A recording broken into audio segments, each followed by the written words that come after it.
दोस्तों, अगर आप रिसर्च के क्षेत्र में आगे बढ़ना चाहते हैं और साथ में आप ये भी चाहते हैं कि आपको इसके लिए फेलोशिप मिले, तो जेआरएफ से बेहतर आपके लिए कुछ भी नहीं हो सकता। पर जेआरएफ क्या है? ये एग्जाम साल में कितनी बार होता है? इसकी एलिजिबिलिटी क्राइटेरिया क्या है? जेआरएफ की प्रिपरेशन कैसे करें? अगर ये सभी सवाल आपको परेशान कर रहे हैं तो हमारे साथ इस वीडियो में एंड तक बने रहें, क्योंकि आज की इस वीडियो में मैं आपके जेआरएफ से रिलेटेड सभी डाउट क्लियर करने वाली हूं। सो चलिए दोस्तों, ज्यादा बातें ना करते हुए वीडियो को स्टार्ट कर लेते हैं। अगर आप जेआरएफ के बारे में जानना चाहते हैं तो इसके लिए आपको सबसे पहले यूजीसी नेट के बारे में जानना होगा, क्योंकि जेआरएफ यूजीसी नेट से कनेक्टेड है। यूजीसी नेट का full form University Grants Commission National Eligibility Test है। यह भारत में आयोजित होने वाले पॉपुलर एग्जाम्स में से एक है, और हो भी क्यों ना। यदि आप देश के किसी भी सरकारी या प्राइवेट कॉलेज में असिस्टेंट प्रोफेसर बनना चाहते हैं या फिर आप जूनियर रिसर्च फेलोशिप हासिल करना चाहते हैं तो ये परीक्षा आपके सपने को साकार करेगी। वैसे आपको बता दूं, जूनियर रिसर्च फेलोशिप को ही शॉर्ट फॉर्म में जेआरएफ कहा जाता है। अगर सरल शब्दों में समझे तो यूजीसी नेट और जेआरएफ अलग अलग एग्जाम नहीं है। इन दोनों के लिए एक ही एग्जाम होता है। इन दोनों में बेसिक फर्क बस पेपर पास करने के लिए पाए गए नंबर के परसेंटेज का है। दरअसल जेआरएफ के लिए नेट के कंपैरिजन में ज्यादा नंबर चाहिए होते हैं। फॉर एग्जाम्पल, यदि पेपर में 50% नंबर पाने वाले को यूजीसी नेट के लिए क्वालिफाई माना जाता है, तो वहीं यूजीसी नेट पास करने वाले टॉप 6% कैंडिडेट्स को ही जूनियर रिसर्च फेलोशिप के लिए चुना जाता है। वैसे ये परसेंटेज कम ज्यादा भी हो सकता है। यहाँ बस मैंने आपको समझाने के लिए 6% का आंकड़ा लिया है। जेआरएफ यानी जूनियर रिसर्च फेलोशिप युवा शोधकर्ताओं को समर्थन देने के लिए यूजीसी द्वारा दी जाने वाली फेलोशिप है। इस फेलोशिप को पाने वाले कैंडिडेट्स अपने चुने हुए फील्ड में रिसर्च करते हैं। इस फेलोशिप के जरिए सेलेक्टेड कैंडिडेट्स को शोध करने और पीएचडी डिग्री पर काम करने के लिए फाइनेंशियल मदद दी जाती है।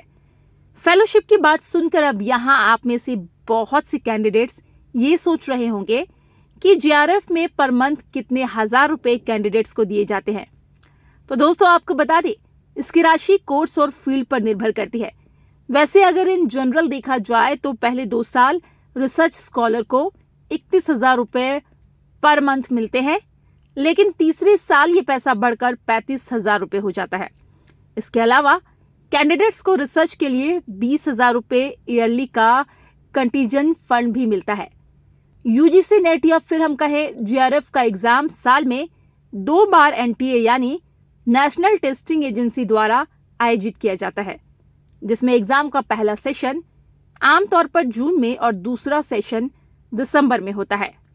और जैसा कि मैं आपको अब तक कई बार बता चुकी हूं, इसमें पास होने वाले कैंडिडेट्स भारतीय यूनिवर्सिटी में junior research fellowship, assistant professor या फिर पीएचडी में एडमिशन के लिए एलिजिबल माने जाते हैं। लेकिन दोस्तों, इस एग्जाम को पास करने के लिए आपको इसके एलिजिबिलिटी क्राइटेरिया के बारे में पता होना चाहिए, ताकि फॉर्म फिल करते समय आपको किसी तरह की कोई प्रॉब्लम ना हो। जेआरएफ एग्जाम की एलिजिबिलिटी क्राइटेरिया क्या है? इस एग्जाम में भाग लेने के लिए आपके पास किसी भी मान्यता प्राप्त यूनिवर्सिटी से संबंधित विषय में, यानी जिस सब्जेक्ट से आपने अपना मास्टर्स कंप्लीट किया है, उसमें मिनिमम 55% मार्क्स होनी चाहिए। लेकिन अगर आप रिजर्व्ड कैटेगरी के कैंडिडेट हैं और आपके पास परसेंटेज कम है, तो आपको परेशान होने की जरूरत नहीं है। 50% मार्क्स होने पर भी आप इस एग्जाम के लिए आवेदन कर सकते हैं। इसके अलावा जो स्टूडेंट्स 4 साल का ग्रेजुएशन या 8 सेमेस्टर का यूजी कोर्स कर रहे हैं और अपने आखिरी साल या सेमेस्टर में हैं, तो वो भी इस एग्जाम के लिए अप्लाई कर सकते हैं। और सबसे अच्छी बात यह है, इसके लिए स्टूडेंट्स के पास सब्जेक्ट की कोई बाउंडेशन नहीं है। इस परीक्षा का आयोजन 83 विषयों के लिए किया जाता है। ऐसे में आप चाहे तो ग्रेजुएशन के सब्जेक्ट की जगह दूसरे किसी सब्जेक्ट में भी यूजीसी नेट कर सकते हैं। लेकिन ये तभी होगा दोस्तों, जब कैंडिडेट के ग्रेजुएशन में मिनिमम 75% मार्क्स हो। ये तो बात हुई एजुकेशनल क्वालिफिकेशन की। लेकिन अगर आप इस एग्जाम के लिए आवेदन करने की सोच रहे हैं तो एज लिमिट क्राइटेरिया को भी जरूर ध्यान दें। वरना कहीं ऐसा ना हो आपने पूरी तैयारी कर ली और जब फॉर्म भरने का समय आए तो आप उसके लिए एलिजिबल ना रहे। इसीलिए दोस्तों, आप पहले ही एज लिमिट क्राइटेरिया को चेक कर लें। वैसे जानकारी के लिए बता दूं, अगर कैंडिडेट्स जेआरएफ के लिए इस एग्जाम में अप्लाई करना चाहते हैं तो उनकी एज 30 साल से अधिक नहीं होनी चाहिए। पर अगर आपकी एज इससे ज्यादा है तो भी यहाँ आपको परेशान होने की जरूरत नहीं है, क्योंकि इसमें महिला कैंडिडेट या फिर ओबीसी, एससी, एसटी या पीडब्ल्यूडी कैटेगरी के कैंडिडेट्स को मैक्सिमम एज लिमिट में 5 साल की छूट दी जाती है। तो दोस्तों, ये तो बात हुई जेआरएफ एग्जाम की एलिजिबिलिटी क्राइटेरिया की। अब आइए इसके एग्जाम पैटर्न के बारे में समझ लेते हैं ताकि आप आराम से इस एग्जाम को क्वालिफाई कर सके। जेआरएफ एग्जाम पैटर्न, सबसे पहले तो आप जान लीजिए कि यूजीसी नेट या फिर हम कहे जेआरएफ एग्जाम के तहत 2 पेपर होते हैं, पेपर 1 एंड पेपर 2। अगर पेपर 1 की बात करें तो इसमें पेपर सॉल्व करने के लिए कैंडिडेट्स को 60 मिनट यानी 1 घंटे का समय मिलेगा, जिसमें कैंडिडेट्स को 100 नंबर के 50 क्वेश्चन करने होंगे। ये question teaching aptitude, research aptitude, mathematics, comprehension, communication, mathematical reasoning और aptitude, logical reasoning, information and communication technology, data interpretation, people development and environment और हायर एजुकेशन से रिलेटेड पूछे जाते हैं। जबकि वहीं पेपर 2 सॉल्व करने के लिए कैंडिडेट्स को 120 मिनट यानी 2 घंटे का समय दिया जाता है, जिसमें 200 नंबर के 100 ऑब्जेक्टिव टाइप क्वेश्चंस करने होंगे, यानी यहाँ प्रत्येक सही आंसर पर कैंडिडेट को 2 नंबर मिलते हैं।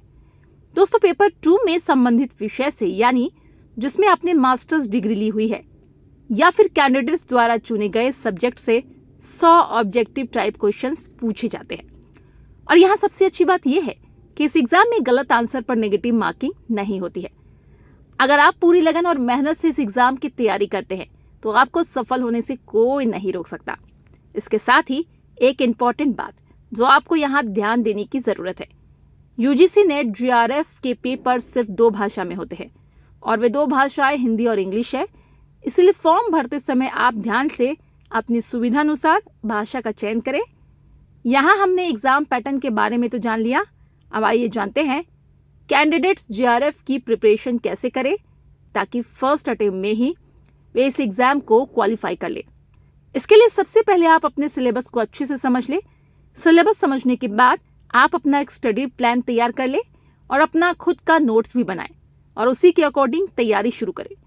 जब आपको लगे आपकी तैयारी पूरी हो गई है तो आप प्रीवियस पेपर्स की प्रैक्टिस करना शुरू कर दें।